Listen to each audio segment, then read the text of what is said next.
ملګرو افغانانو د ویسټ انډیز نه دوه پرله پسې لوبې ولې وبایللې؟ علتونه یې څه دي؟ راځئ چې ویډیو ګورو. درنو لیدونکو السلام علیکم، وخت مو بخیر. د افغانستان او ویسټ انډیز ترمنځ د درې ورځنیو لوبو د لوبلړۍ په دویمه لوبه کې هم د افغانستان توپ وهونکي ناکامه شول او ویسټ انډیز په دویمه لوبه کې د 40 منډو په توپیر افغان لوبډلې ته ماتې ورکړه او دې سره یې د دوو لوبو په ګټلو سره په لوبلړۍ کې هم بریا خپله کړه. د افغانستان او ویسټ انډیز ترمنځ دویمه ورځنۍ لوبه د هند د لکنو ښار په ایکانا لوبغالي کې ترسره شوه. د لوبې په پیل کې پچ افغان لوبډلمشر راشد خان وګټله او لومړی د ویسټ انډیز لوبډلې د توپ وهنې بلنه ورکړه. د ویسټ انډیز د پیل توپ وهونکی شای هوپ او یون لیوس په زړه پورې توپ وهنه ترسره کړه او دواړو د 98 منډو ملګرتیا جوړه کړه چې دغه مهال راشد خان د شای هوپ وکټ واخیسته او هغه د 43 منډو ترلاسه کولو وروسته وسوځېد. همداراز دویم د پیل توپ وهونکی ایون لیوس هم د 45 منډو ترلاسه کولو وروسته خپله وکټ له لاسه ورکړه.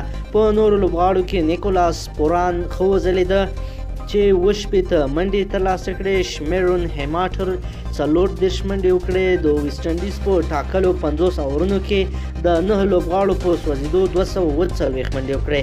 د افغانستان له لوري بیا نوین الحق 3، مجیب الرحمن، شرف الدین اشرف، محمد نبی، راشد خان او جاوید احمدي یو لوبغاړی وسوځاوه.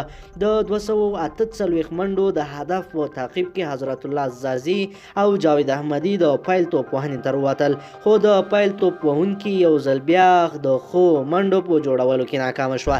جاوید احمدي په 0 او حضرت الله زازي بیا په 23 منډو ترلاسه کولو وروسته وسوځېدل.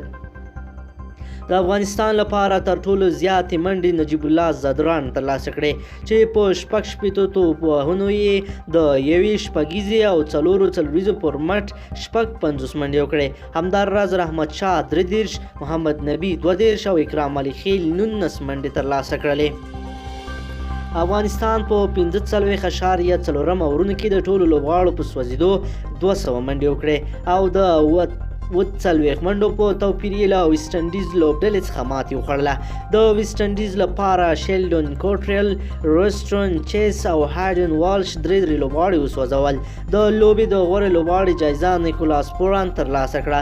د یادولو ده چې د 3 ورځنیو لوبو په لوبلړۍ کې لومړۍ لوبه هم ویسټ انډیز لوبډلې ګټلې وه او په دویمه لوبه کې هم افغانستان ته د ماتې ورکولو سره یې لوبلړۍ په خپل نوم کړه.